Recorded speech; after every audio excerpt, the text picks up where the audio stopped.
क्या आप जानते हैं कि जो जंगल का राजा होता है सिंह, वो अपने जीवन में कितनी बार संभोग करता है? आपको सुनकर यह आश्चर्य होगा कि जो जंगल का राजा होता है सिंह, वो अपने जीवन में मात्र 2 से 3 बार संभोग करता है।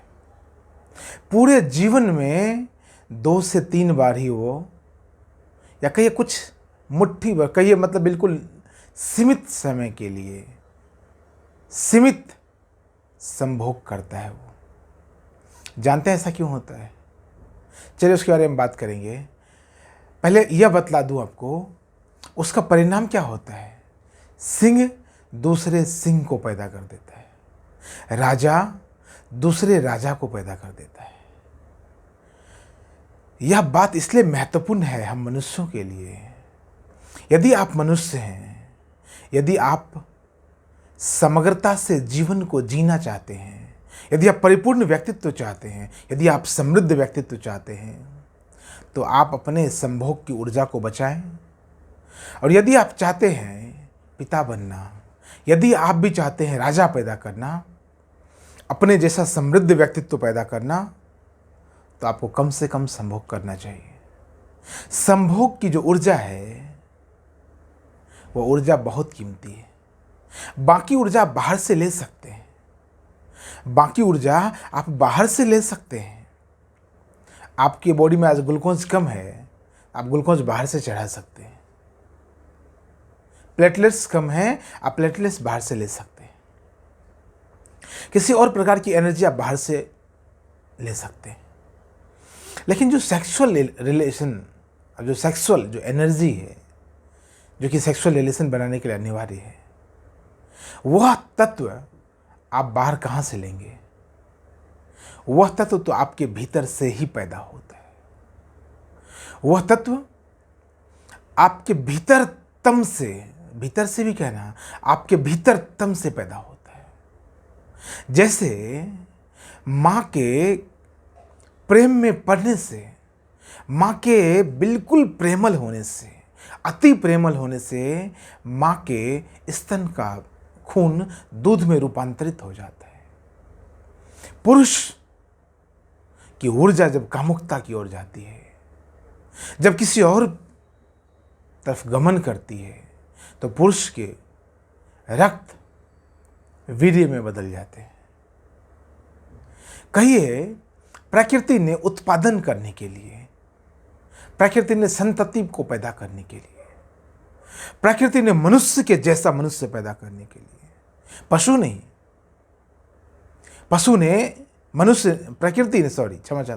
प्रकृति ने मनुष्य को देवत्व का गुण दिया।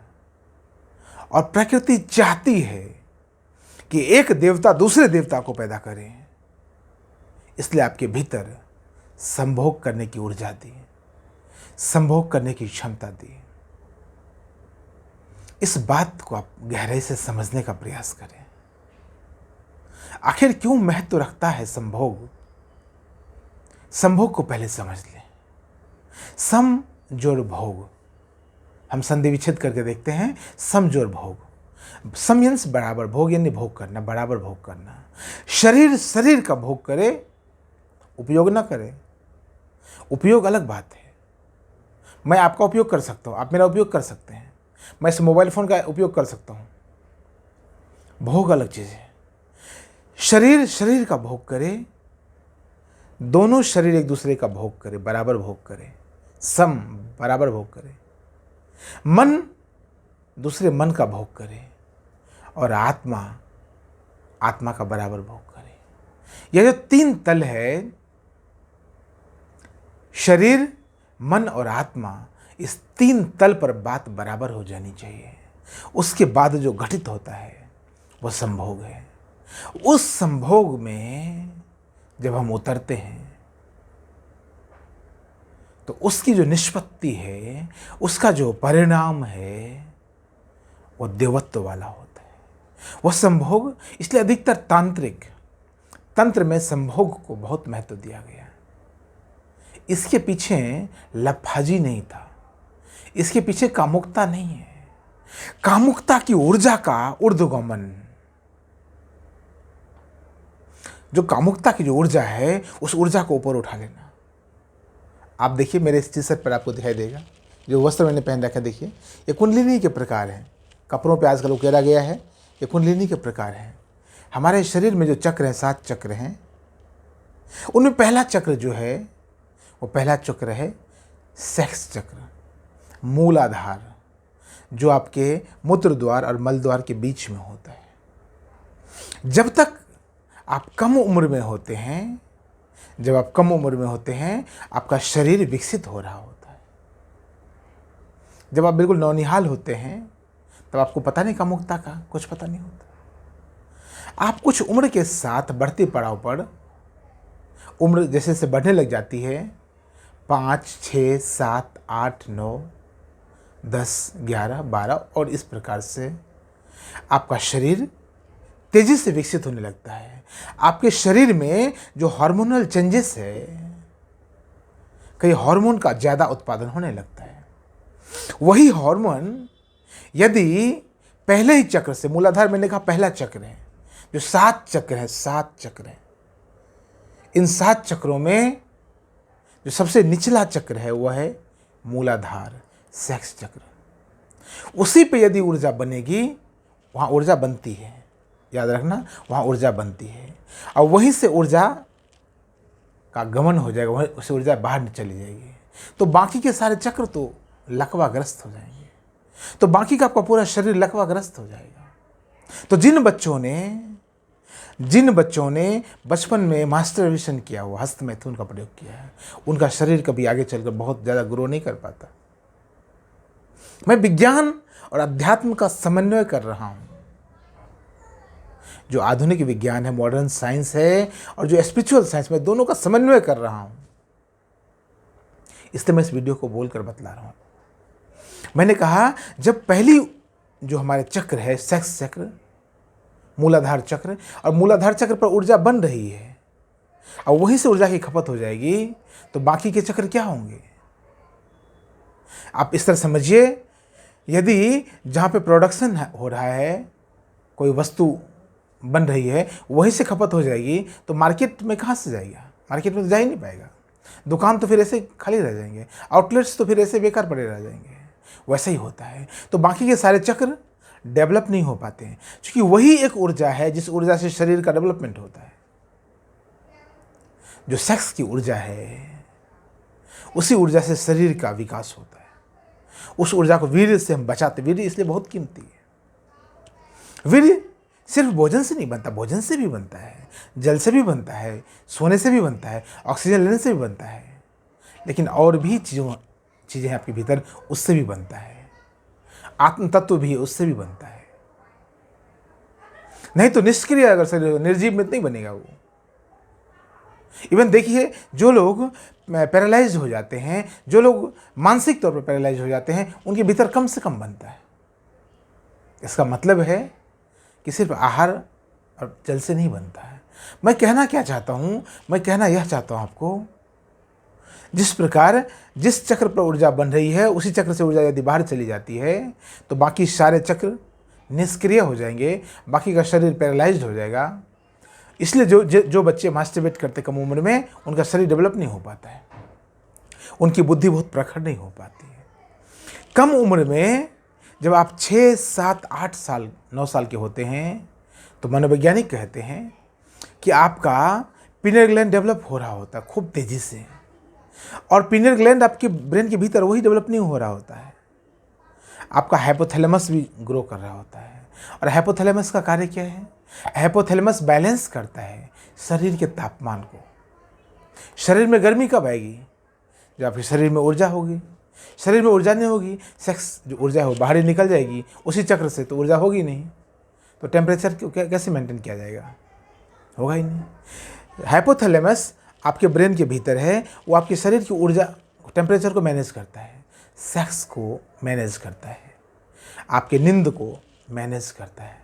मैंने कहा ना, भोजन से भी ऊर्जा मिलती है, जल से भी ऊर्जा बनती है, लेकिन सोने से भी ऊर्जा बनती है शरीर के भीतर।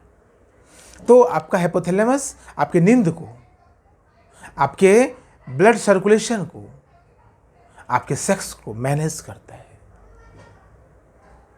आपका हाइपोथैलेमस ग्रो कर रहा होता है और जब पीनियल ग्लैंड ग्रो कर रहा होता है, यह सब आपके एंडोक्राइन सिस्टम को बहुत ज़्यादा प्रभावित करता है जीवन भर। यह सब आपके एंडोक्राइन सिस्टम को प्रभावित करता है। ब्रेन के भीतर हाइपोथैलेमस है, वो ग्रो कर रहा है, वह अपना कार्य कर रहा है। पीनियल ग्लैंड ग्रो कर रहा है, वो अपना कार्य कर रहा है। उस सब का परिणाम आपके पिट्यूटरी ग्लैंड से लेकर, जो मास्टर ग्लैंड है यहाँ पर, पिट्यूटरी ग्लैंड से लेकर, चाहे वो एंटीरियर पिट्यूटरी हो या पोस्टीरियर पिट्यूटरी हो, दोनों की बात कर रहा हूँ मैं, दोनों ब्रेन के भीतर ही है।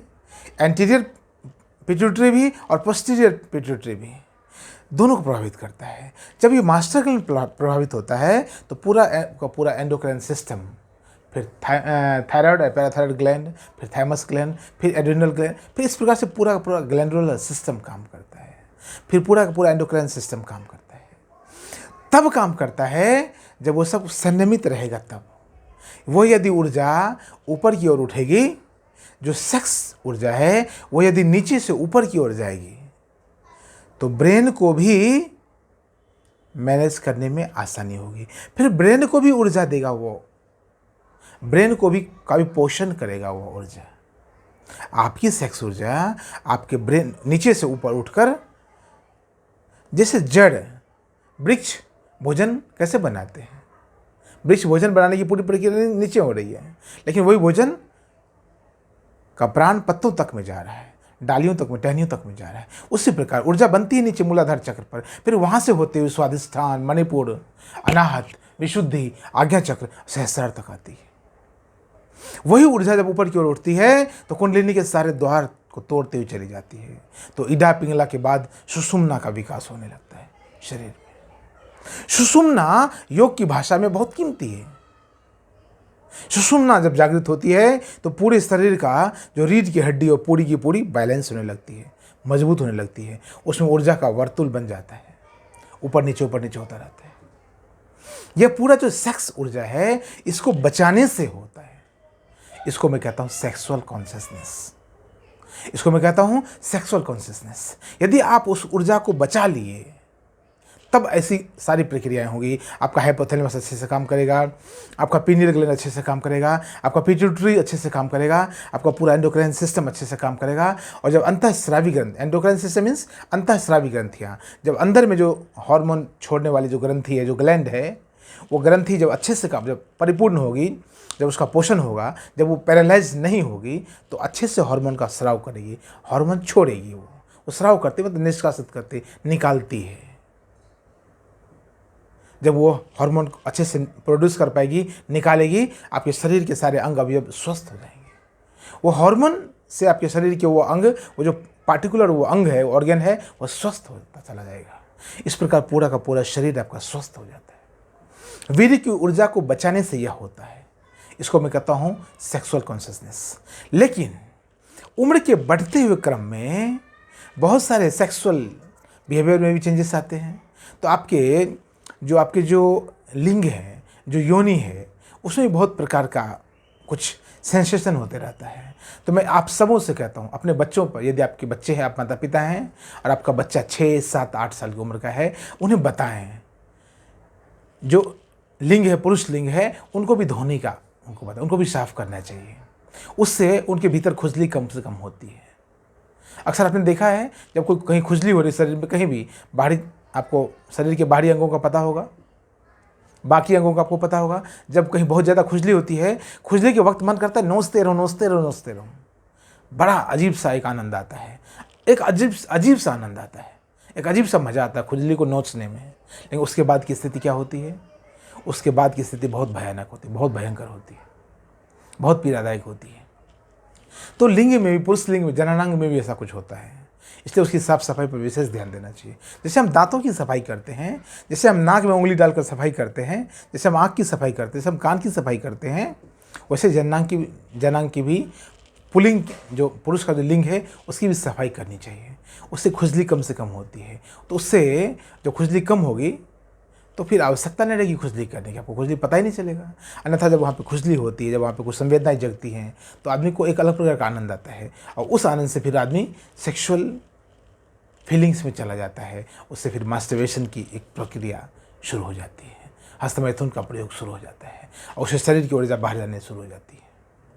एक तो वह करें। दूसरा, उस उम्र में जब आप समझ रहे कि हमारा बच्चा इस उम्र में आ गया है, 6, अब तो उम्र कम हो रही है, अब आदमी की उम्र, औसत उम्र कम हो रही है, तो बच्चे के बढ़ने की भी उम्र कम हो रही है। अब बच्चे कम उम्र में ही ज़्यादा समझदार होने लगते हैं, युवा होने लगते हैं, उनके भीतर जो यौन इच्छा है वो प्रगाढ़ होने लगती है।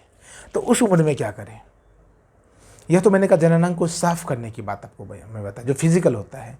मेंटल लेवल पर और बाकी लेवल पर, स्पिरिचुअल लेवल पर क्या करें? बच्चों को संगीत की ओर थोड़ा ज़्यादा प्रेरित कर दें।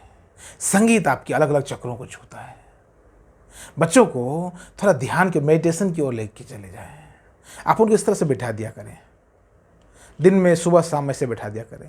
इससे आप उनके जीवन में जो सिलेबस होता है, सिलेबस बना दिया जाए। इससे आपकी ऊर्जा ऊपर की ओर उठने लगती है, आपकी ऊर्जा का ऊर्ध्वगमन शुरू हो जाता है। जब ऊर्जा ऊपर की ओर उठेगी तो आपके बच्चे को नीचे ऊर्जा को निकालने की आवश्यकता नहीं पड़ेगी। उसी उम्र में हमारे ऋषि मुनि बच्चों को समझाते थे, सिखाते थे, उनको जीवन बताते थे, उन्हें ब्रह्मचर्य की शिक्षा देते थे। शिक्षा सिर्फ बोलकर नहीं दी जा सकती, इसीलिए उस उम्र में बच्चों को ऋषि मुनि गुरुकुल में ध्यान में घंटों घंटों बैठा दिया करते थे, ताकि उनकी जो ऊर्जा है, जो कि बिल्कुल प्रचुर मात्रा में उस वक्त होती है, प्रगाढ़ ऊर्जा है, वो ऊर्जा नीचे से उठकर ऊपर की ओर चली जाए, अधिक से अधिक ऊपर चली जाए। नीचे जितना भी नीचे रहेगा, मैंने कहा 7 चक्र, कुल मोटे मोटे 7 चक्र होते हैं। जो कि निचले है वो है मूलाधार चक्र, उसी से बाहर चली गई तो शरीर बेकार हो गया, बुद्धि बेकार, सब कुछ बेकार हो गया, जीवन बेकार हो गया। उससे ऊपर से भी चलेगी तो भी बेकार है। यदि आपकी ऊर्जा कम से कम नाभि तक आ जाए तो भी आपका फायदा है। नाभि बहुत कीमती हो, तब फायदा है। अनाहत में आ जाए तभी फायदा है, विशुद्धि गले में आ जाए तभी फायदा है, आज्ञा चक्र में आ जाए तो भी और फायदा है, सहस्त्रार में आ जाए तो और ज़्यादा फायदा है। उस उम्र में सारी संभावनाएं होती हैं कि आपके बच्चे की जो सेक्स ऊर्जा है वो नीचे से उठकर ऊपर की ओर चली जाए। इसलिए 25 वर्ष का जो समय होता था पहले, गुरुकुल में ब्रह्मचर्य को जिया जाता था, शिक्षा भी दी जाती थी और वैसे संकेत के दिए जाते थे, वैसा जीवन उनको जिलाया जाता था। उसके बाद उनका शरीर मजबूत, प्रज्ञा मजबूत, बुद्धि मजबूत, विवेक मजबूत, और व्यक्ति बलवान, शौर्यवान, वीरवान, बलवान, प्रज्ञावान व्यक्ति का जन्म होता था 25 साल बाद, गुरुकुल जाने के बाद। आज वैसी व्यवस्था नहीं है, कोई बात नहीं। आज घर में आप समझ लीजिए आपका बच्चा किस उम्र में है, तो उस उम्र में बच्चे को, मैंने कहा जननांग को साफ करना नंबर 1। नंबर 2, बच्चे को म्यूजिक के प्रति, डांस के प्रति बहुत ज़्यादा अट्रैक्ट कर दें। उस कुछ समय के लिए बच्चों को डांस के प्रति ज़्यादा, शारीरिक चीज़ों के प्रति ज़्यादा उनको लगा दें, ताकि शरीर जब ज़्यादा काम करेगा तो शरीर की जो ऊर्जा है, जो मूलाधार चक्र पर, जो सेक्स चक्र पर बन रही है, वहाँ से निकल के छिटक के पूरे शरीर में फैल जाए। उनको स्पोर्ट्स में लगा दीजिए, नृत्य संगीत में लगा दीजिए, किसी और उस तरह काम में लगा दीजिए।